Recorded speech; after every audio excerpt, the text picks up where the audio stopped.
Hello everyone, this is Sawaj Khan. Welcome to my YouTube channel study point. जैसे कि मैंने आपसे कहा था, तो ये है हमारा CBSE class 10 political science chapter 1 power sharing का very short answer question.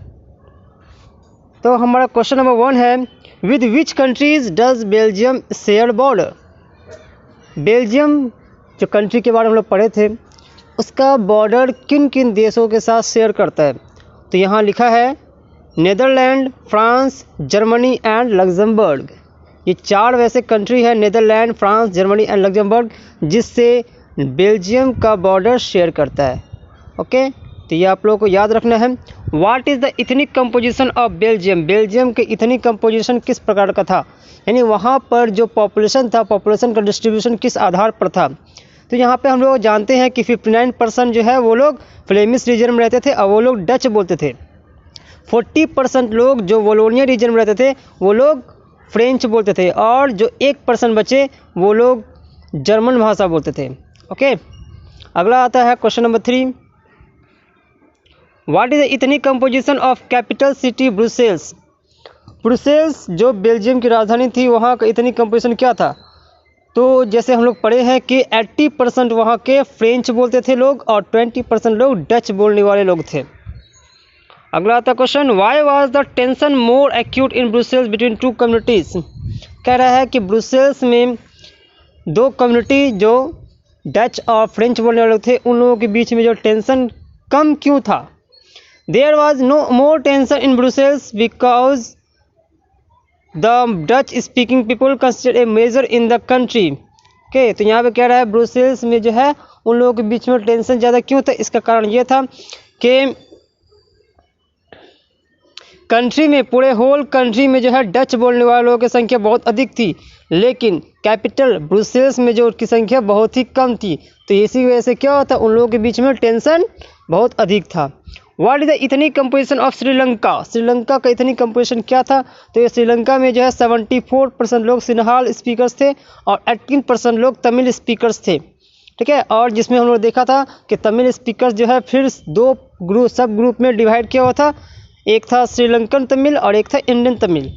Okay, next question, question number 6, which religions are followed by Sri Lankan. Sri Lankans के द्वारा, श्रीलंका के रहने वाले लोगों के द्वारा कौन सा रिलीजन फॉलो किया जाता। तो जैसे हम लोग जानते हैं कि वहाँ पे मोस्टली लोग सिन्हाल बोलते थे और वो लोग जो है बुद्धिस्ट होते थे। Okay, while most of the Tamils are Hindus और Muslims and there are about 7% Christians। तो यहाँ पे और कह रहा है कि अगर तमिल की बात किया जाए तो तमिलों में कुछ हिंदू थे, कुछ मुस्लिम थे और 7% लोग जो है क्रिश्चियन थे। ठीक है, तो जो क्रिश्चियन थे वो लोग तमिल और सिन्हाल दोनों ही से थे। वो लोग कुछ तमिल थे, कुछ सिन्हाल थे। तो ये था श्रीलंकन तमिल्स का धर्म, religions. What could have happened if Dutch community had taken advantage of its majority in Belgium। कह रहा है कि अगर बेल्जियम में डच कम्युनिटी जो बहुत ज़्यादा मेजोरिटी में थे वो लोग अपना एडवांटेज लेते तो क्या होता। In Belgium, the Dutch community could have taken advantage of its numeric majority and force it will on the French and German speaking population। कह रहा है कि बेल्जियम में जो है डच लोग बहुत अधिक संख्या में थे, तो वो लोग अगर एडवांटेज ले सकते थे, ठीक है, और फ्रेंच और जर्मन को जो है पीछे वो ढकेल सकते थे। This would have push the conflict among communities further. तो इससे क्या होता कि वहाँ पर झगड़ा उन लोगों का ख़त्म ही नहीं होता, दोबारा से झगड़ा होते रहता, यानी जर्मन, डच और फ्रेंच आपस में झगड़ते रहते वो लोग। इसलिए डच लोगों ने जब अपना मेजॉरिटी होने का फ़ायदा नहीं उठाया, तो यहाँ पर ये फ़ायदा हुआ कि वो लोगों का झगड़ा ख़त्म हो गया और वो देश प्रोग्रेस करने लग गई। ओके, नेक्स्ट क्वेश्चन है, what kind of government was adopted by Sri Lanka. Sri Lanka में किस प्रकार का गवर्नमेंट अडॉप्ट किया गया था। Sri Lanka emerged as an independent country in 1948। जैसा हम लोग पढ़े हैं कि श्रीलंका जो है 1948 में इंडिपेंडेंट कंट्री बन चुका था। The leaders of the Sinhala community sought to secure dominance of a government by virtue of their majority. और हम लोग ये भी देख चुके हैं कि सिन्हाल लोग जो संख्या में बहुत अधिक थे, वो लोग जो अपनी मेजोरिटी का फ़ायदा उठा रहे थे। As a result the democratically elected government adopted a series of militarian measures to establish Sinhala supremacy. और इसकी वजह से क्या होता है कि वहाँ पर जो डेमोक्रेटिक था वो एक सिन्हाल सुप्रीमेसी बन जाता है। ठीक है। How did Sinhalese become the official language of Sri Lanka. Sri Lanka का ऑफिशियल लैंग्वेज सिन्हालीज बन जाता है, कैसे?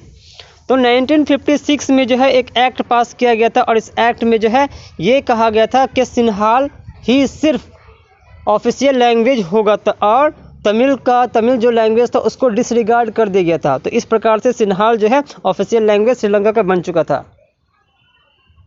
Number 10, which religion is adopted as the state religion of Sri Lanka. Sri Lanka ने किस रिलीजन को अपने स्टेट रिलीजन चुना?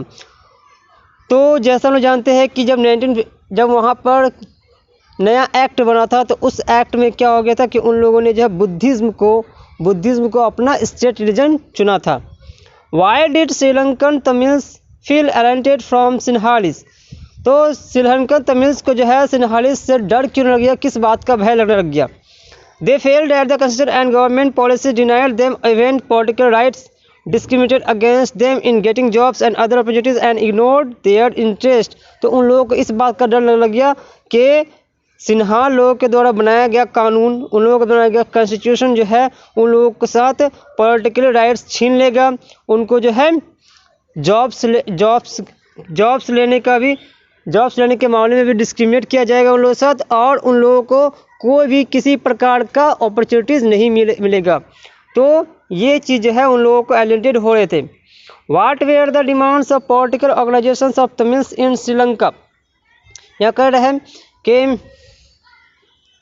वाट were the demands of political organisation of Tamils in Sri Lanka. Sri Lanka में जो है तमिल लोगों का पॉलिटिकल ऑर्गेनाइजेशन उन लोगों का क्या डिमांड था? तो bye 1980s several political organizations were formed demanding an independent Tamil Eelam state in northern and eastern parts of Sri Lanka।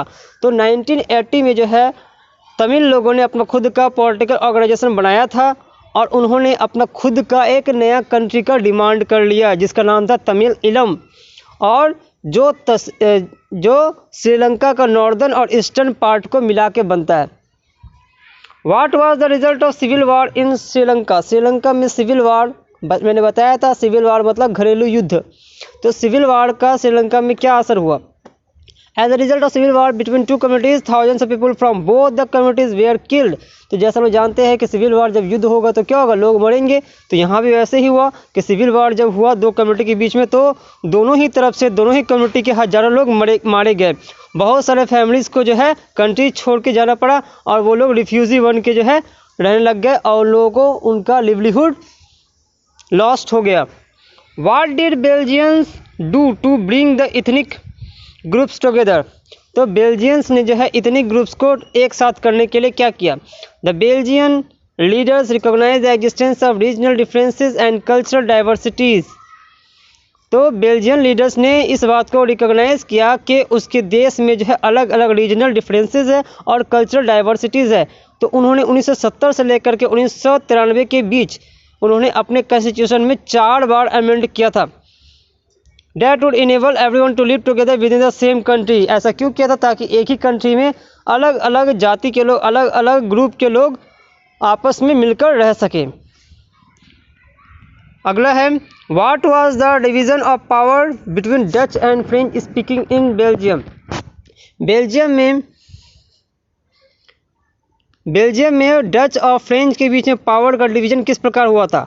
The Constitution prescribed that the number of Dutch and French-speaking ministers shall be equal in the central government। उन लोगों ने जो संविधान बनाया था उस संविधान के अनुसार डच और फ्रेंच जो सेंट्रल गवर्नमेंट बनेंगे उनमें दोनों के मिनिस्टर्स बराबर होंगे।